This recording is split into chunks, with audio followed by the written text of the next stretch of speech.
Varmt välkomna till Se människan-scenen här i Svenska kyrkans monter på Bokmässan.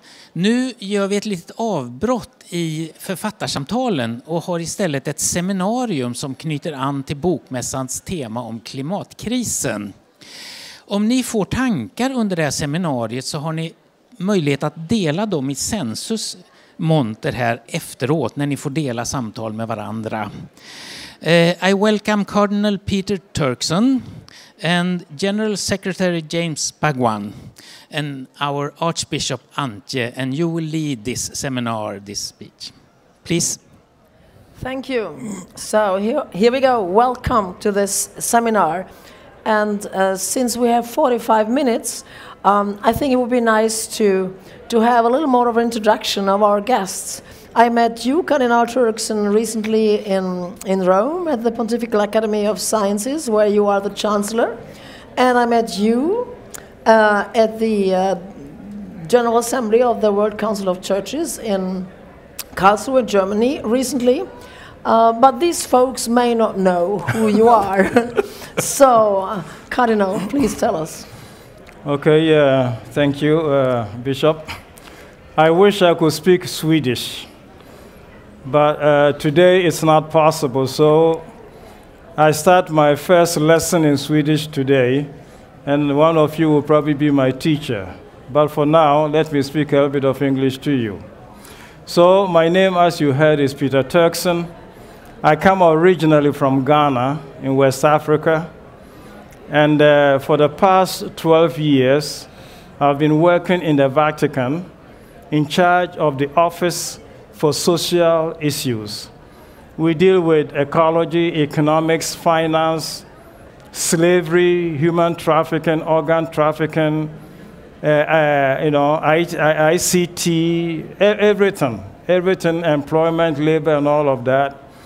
And lately, since June the 6th, Pope Francis changed my mandate, and I'm now the Chancellor of the Academy of Sciences and Academy of the Social Sciences. The Academy of the Sciences is probably the oldest in the world.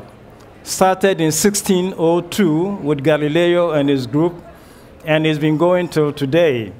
And so 25 years ago, Pope John Paul II decided to add another academy to it, and it was the Academy of the Social Sciences. So we have two academies: Academy of the Natural Sciences, Physics, Chemistry, Biology, Astrology, and all of those. And now the Academy also of the Social Sciences, about economic issues, financial issues, philosophy, religion, and all of that. And so that's how I waste my time in the Vatican, looking at all of those two issues. Thank you. Thank you. And you, James Bhagwan. Well, let me begin by greeting you in the way that we do in the Pacific, not with a dance, but by using our Fijian language, so everybody's speaking Swedish, some English. Let me introduce a bit of Fijian by saying Mbula Vinaka. Mbula Vinaka is the greeting you will hear in most places when you come to Fiji as a tourist, but it has a very deeper meaning because the word Mbula means life and Vinaka means abundance. So when we say Mbula Vinaka to you, we are saying, may you have life in abundance. May you have well-being in abundance. That's biblical. Yes, absolutely. Well, we're a very strong Christian community. Maybe that's part of the influence. But I'm from Fiji. I am a descendant of indentured laborers brought by the British from India, but also with indigenous Fijian roots. My wife is a mix of from the different islands of Kiribati, Samoa, and Fiji. And I currently serve as the General Secretary. PCC, the Pacific Conference of Churches, works on a number of key issues. Ecumenism, of course, is very important, but we're also working on areas of political, social, cultural, and economic self-determination. We are still in the process of decolonizing in the Pacific. We work on issues of gender justice, youth empowerment, child protection, and, of course, ecological stewardship, and the big part of that is climate justice. And for a region that is vastly affected by climate change, this is one of the key things that we are working on today. Thank you. I know, Cardinal Turkson, you brought a video for us to watch. Can we watch it right now? Okay. Don't cry when you see the video. Quite shaking. No, so the message is very simple. Natural crisis and social crisis or human crisis are connected. There is no way we can look at climate crisis and threats to nature independently of what happens to human life, what happens to our society, and what happens to our well-being. So in point of fact, Pope Francis is used to say that the natural crisis is a reflection of the desert that is within our hearts, that is manifested outside, as also desert in situations. So this is just an invitation to say that we've been speaking to our minds about the ecological crisis. It is time to make our hearts also feel the challenges of the natural crisis and therefore commit to some action to make things change. Thank you. Reverend Bhagwan, what is the situation? How do you feel the climate emergency in the Pacific? When I look at the video that Cardinal shared with us just now, I can resonate with all of the impacts that we see. Often when we talk about climate change in the Pacific, the image is, as we reflected on, the drowning islands, the rising sea levels. But we experience rising sea levels, extreme weather patterns in terms of cyclones or typhoons, as you might want to call them, that are now on an average of category 5. We have droughts and floods. Our neighbor Australia recently went through a massive wildfire storm, and that's been experienced in other parts of the world. And we are constantly finding ourselves on the back foot in terms of our responses to these climate shifts. Our communities are now facing, particularly the low-lying atoll islands, are finding the challenge now of even providing food a difficulty, because saltwater inundation means that they cannot grow vegetables, and the increasing ocean temperature and ocean acidity is affecting at the same time the life in the sea from which they depend. So they're doubly disadvantaged. For bigger islands like Fiji, where I come from, Papua New Guinea, the Solomon Islands, Vanuatu, the bigger volcanic islands, even the shift of communities from the coast inland is a very challenging experience. It's traumatic. There is a loss of culture and identity because people are rooted in their land. In the Pacific, we see ourselves as part of the environment, part of the land and the sea. So that becomes a traumatic experience. But we're also now seeing the situation where the lower-lying coral atolls are actively having to think about what it means to relocate an entire country. Where do they go? And how do they go? And we can resonate with that when you think about Psalm 137, when in the Babylonian exile, the Israelites sing, how do we sing the Lord's song in a strange land? How do they sing the songs of their ancestors? How do they practice their culture and identity when they're going to be completely removed from everything that they know?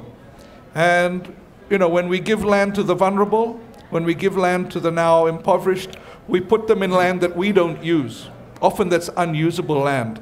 And how do they not only survive, but I believe that every human being has a God-given right to flourish. So it's not just about survival, but how do they have a dignity in their life as well? These are the things that we face when we reflect on climate change in our region. How do you relocate a whole country? I mean, we are representing 3 different continents, and I represent a country where some people say that all the difficulties we have are due to too much immigration. So just put these images together and you see what a toxic cocktail we are talking about. When we look at this, the interconnections between the climate emergency, the social aspects of that. I guess you were part of framing the statement from the WCC, the World Council of Churches, statement that was recently passed at the General Assembly, The Living Planet.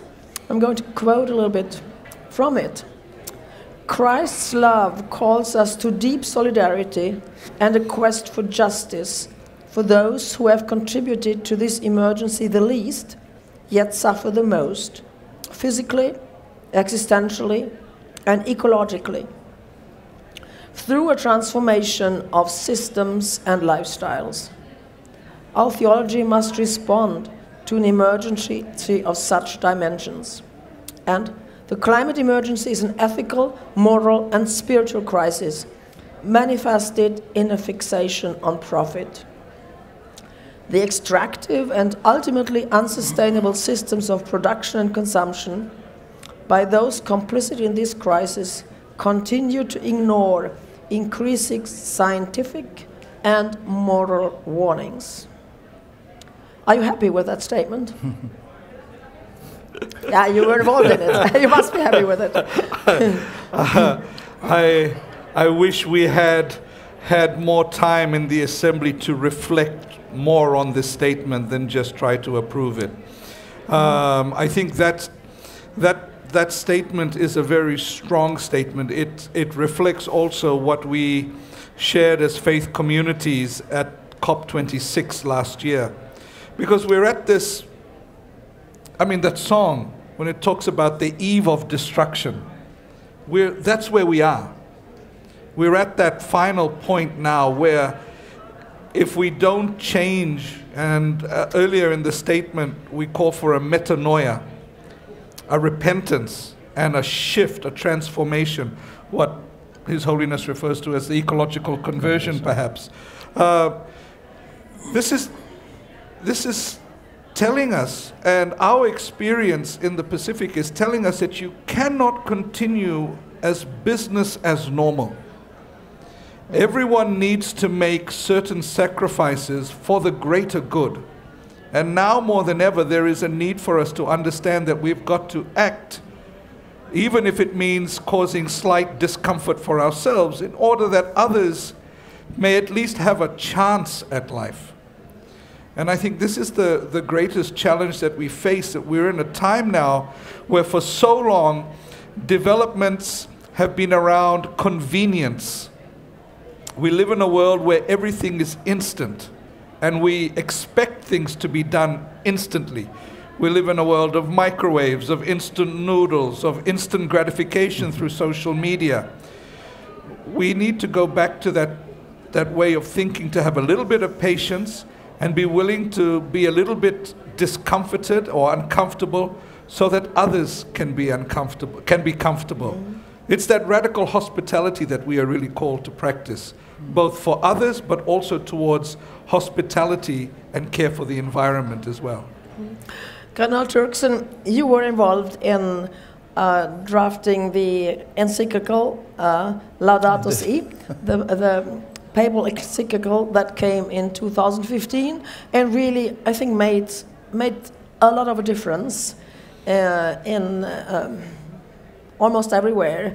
The Church of Sweden bishops had a bishop's letter on the climate in 2015, 14. It was a year prior to the Pope, but it didn't make that much difference as the Pope's encyclical did. And I think it was one of the first documents that really acknowledged this connectedness. I mean, there's this Pope Francis speaks about hearing the cry of the earth and the cry of the poor. It seems to me that since 2015, the awareness that the climate crisis also is a social and a spiritual crisis has grown. I had that sense at the COP in Glasgow. But yet the question remains, what actually can theology do? We can do a lot. We can do a lot. Yes, it's true, the document came out. Your own letter came in 2014 about the same subject matter. And Pope Francis' encyclical letter Laudato Si, coincided with a few things around the world to make its message, as it were, explosive.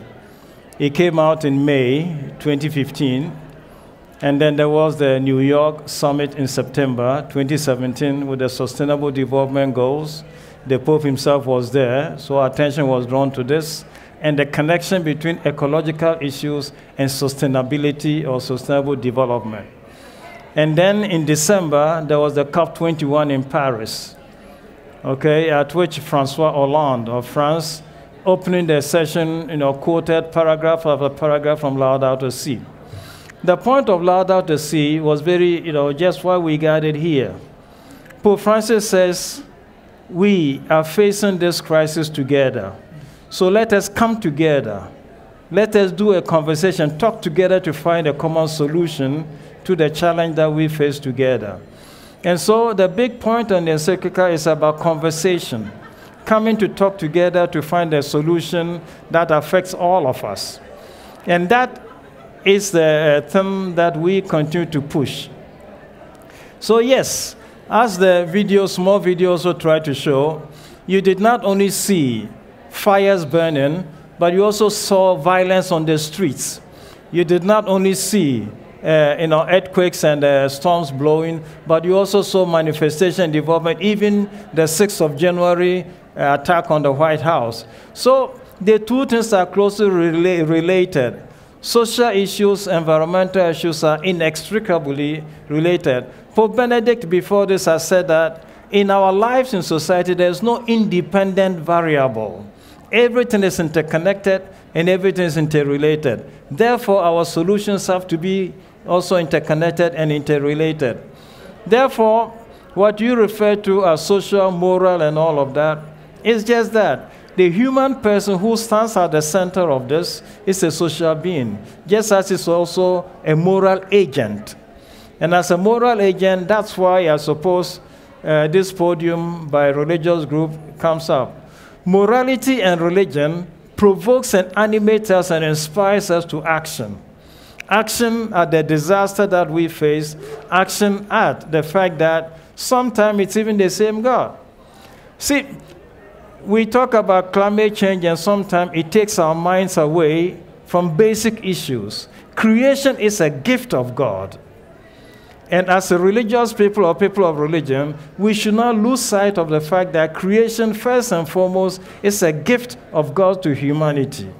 Therefore, abuse of creation is sinful. The patriarch Bartholomew told us this long ago. To abuse creation is to engage in sinful conduct because it's against God's gift to humanity. And the important thing is also to recognize something which is not talked about often. When we talk about the climate crisis, we're only thinking about human life continuing on the earth. But let's not make the mistake. And the Bible says this in the book of Leviticus. The earth and creation and nature can exist without us. It has before. Here in Sweden, you have an experience of the Ice Age. The Ice Age came, humanity disappeared, but the earth and creation remained. So we are the ones who are at risk, not the earth and not creation and nature.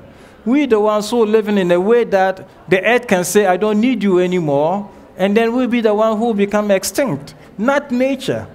So what we're doing to the environment is actually causing our own suicide.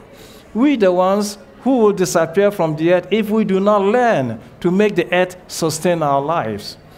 And it is important then that we bring religion into the equation and the conversation. We're dealing with a God who gave us the earth as a gift. And it is important that we respect that, recognize that, and learn to be able to show gratitude to God who gave us the earth as a common home. You as people who are involved in ecumenical endeavors and know a lot about the at least the Christian landscape. Do you think that this thinking that is comes, I would say, quite natural to us who have been involved in climate work, but how does it look globally?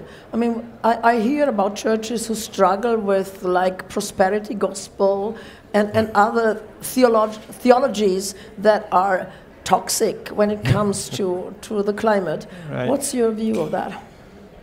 Maybe I just quickly share from the Pacific perspective. As I mentioned, some of the work that we do is around self-determination and decolonizing our region. Decolonization actually began for us with political independence. It didn't end there, because we have a whole way of thought that needs to be changed.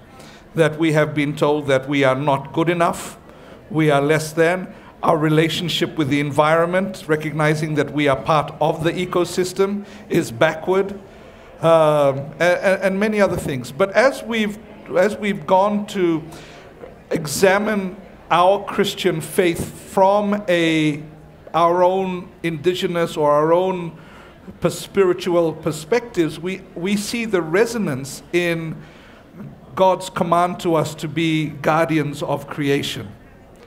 And we have been doing an unweaving. So in the Pacific, we use mats. We weave a lot. Right? We weave our baskets for our food. We weave sails for our canoes. We weave mats on which we sit, on which we sleep, on which we sit down and have conversations like this. In the Pacific, we'd all be sitting on the floor. It gets a bit uncomfortable on the knees after a while, so it's good to be in a chair. But the mat creates community. And what we've done is we've taken the approach of reweaving our mat, reweaving our theological mat, reweaving our ecological mat. Is that a form of metanoia? Yes, absolutely. Because in that process, we are taking out the toxic strands that we identify. And I think that's what we need to recognize, that we need to really speak to what is at the core of our faith and our spirituality. Where is love in the theology that we hear and see around the world, that preaches division, that promotes inequality, that says that it's if you are poor, it's your sin. Actually, yes, poverty is a sin, but not the sin of the person who's poor. It's a sin that's being committed by others in the society that creates unjust systems. And so in that sense, we bring that type of theological reflection and that metanoia to the ecological situation. But in our work, when we engage on climate justice, and we go to, particularly when we move to the global space, we see the engagement of the other parts of the spiritual family. 80% more of the world is people of faith. And we gather in people of diverse faiths, where sometimes our beliefs may not be harmonious in terms of who we identify as divine and how we live our lives. But one thing we see in common, that all these faiths are coming together to say, we need to care for our planet. This is the home. This is alive. This has dignity. And so I think, from our perspective, I see that possibility of working and mobilizing. But I think one of the challenges we face is equipping our churches to take statements like the one from the WCC Assembly and to be able to inculcate that into our communities. How do we create discipleship on these issues? Because that's ultimately what we all are, disciples of Christ. Peter Turkson, what's your experience of toxic theologies and of interfaith work on climate? The toxic, a lot of them are created by certain ideological positions which are assumed, sometimes determined remotely by economic concerns and gains. But in the light of this, ecumenical and interreligious things provide us with the power of advocacy that enables us to convene unlikely members and partners to the table. What I mean is that with the understanding that we have about, ecology, the climate, the role of the human person, anthropogenesis, and the human causes of whatever, it's enabled us to bring to a conference and gathering table the CEOs of oil and gas companies, ExxonMobil, BP, Elf Total, Eni, all of these big gas-producing companies respond to an invitation from the Vatican to come and sit down. And we bring them there, represented from the Anglican Church in England, the Methodist Church from England. They come, we sit down, and we talk together. So the power of advocacy is a strong power that religion gives us to be able to invite and convoke people to talk about issues that affect us. And when they come, they confess that among themselves they've never met. But when the church invites them, they come. So this is a power of advocacy that we may not lose. And we use that profitably to get a chance to say something to this CEO of oil and gas companies, if even the conditions have been reserved. And we've done the same thing also with the mining companies. Mining companies from South Africa, from Bolivia, from Colombia, they come along and we say, these are the challenges facing us. This is your business. You made investment in it. You expect some returns, but look at some of the consequences for the people over there, and therefore also for what we call the dignities or the integral well-being of human persons. So the thing which enables us as faith leaders and faith groups to come together also enables us to reach out to those who initially or apparently are not members of faith. But when they come and we begin to talk, then we're able to kindle a light within them of their latent faith. Because hardly anybody in this world has no faith. People have faith, but which may be dormant or extinct based on certain situations in life that they live under. A lot of it is business. Certain business people think that the business they do is not reconcilable to faith positions or religious thinking.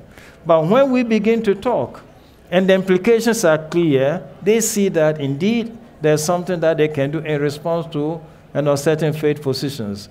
And if that's not clear, then we formulate that as principles. United Nations made a principle about the dignity of all people together. What is that based on? And when we say that the dignity of everybody is based on the fact that God created all of us, they understand. And when on account of that we say there's therefore the common good, they understand. And when we say that there's the universal destination to the goods of the earth, they understand. So the goods of the earth do not only serve the well-being of CEOs and business companies, but the goods of the earth are meant to serve the well-being of everybody.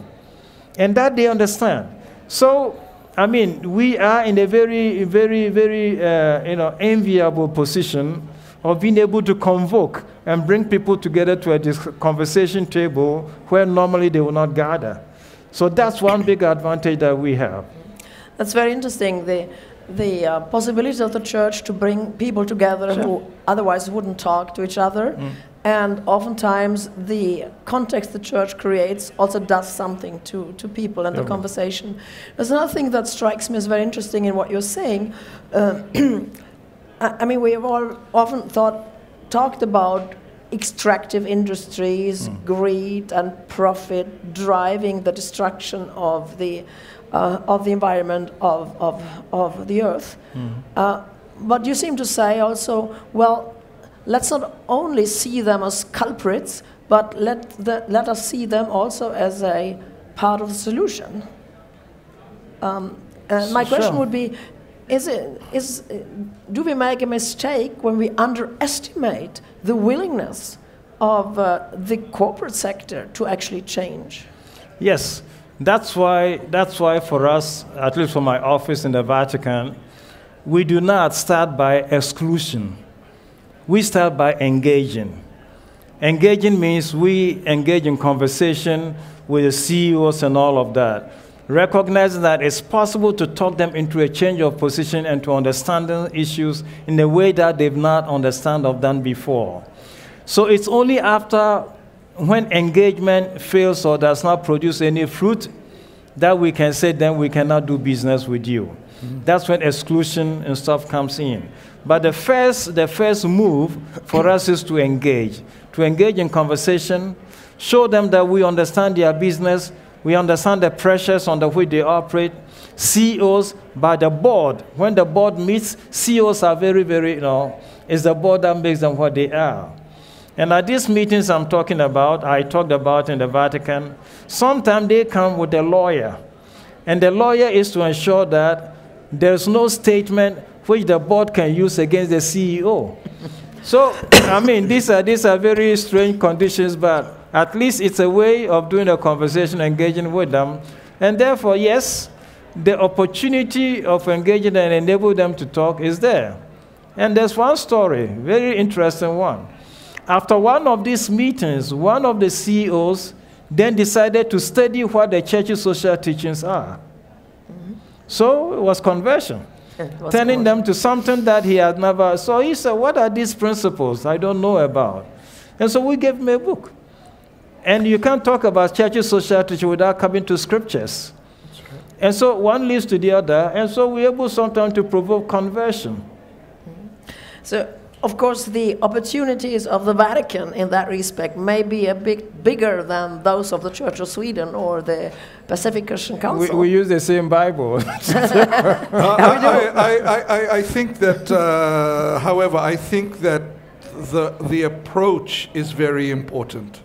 Because at whatever level we're engaging, this is a very important approach. So in PCC, at the Pacific Conference of Churches, we take a threefold approach. The first, of course, in this case, is the prophetic voice of the church, which we translate as advocacy. Mm. But then what's also important, and what you've shared, Cardinal, is the pastoral role that we incorporate into that. That's what makes us different from other advocacy groups and lobby groups, because we come in from a pastoral perspective as well. We understand, and we are able to look at the heart of people. And that's very important, because often it's the mind without the heart being engaged. And so often this is where we find ourselves in the Pacific when we are lobbying, when we are engaging.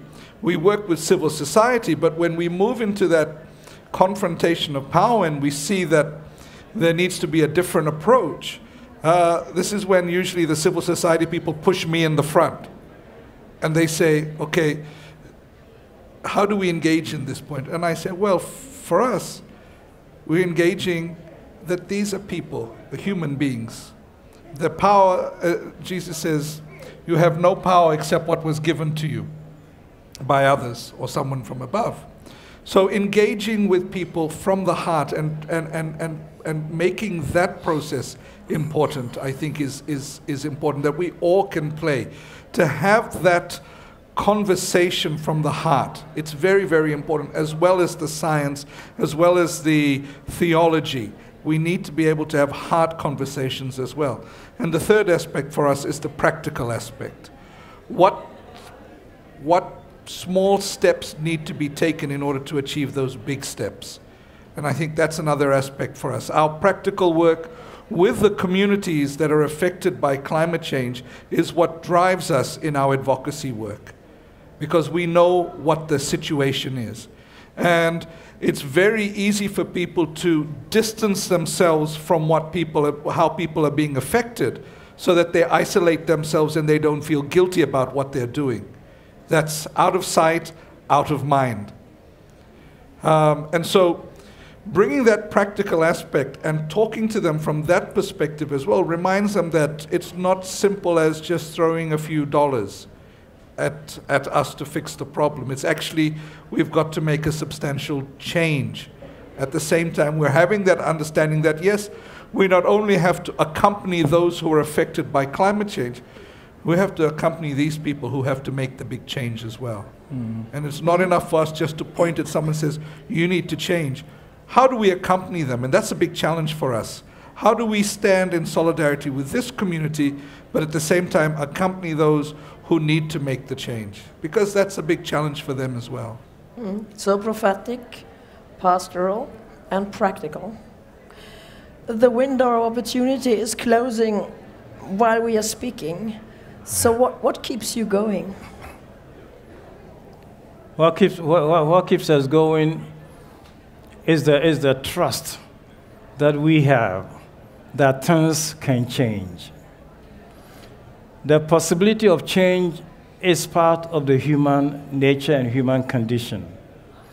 The possibility, that's sometimes generates so far. So I'll give an example. To activate this possibility of change, we have decided and thought we make everybody a solution to the climate crisis. We do not make only the big CEOs and everybody responsible, but everybody can be a solution to the climate crisis. Everybody can be a protagonist of the type of change that we need for our world. And so we have come up with something to give something to everybody. We've created in the Vatican what we call the Laudato Si platform.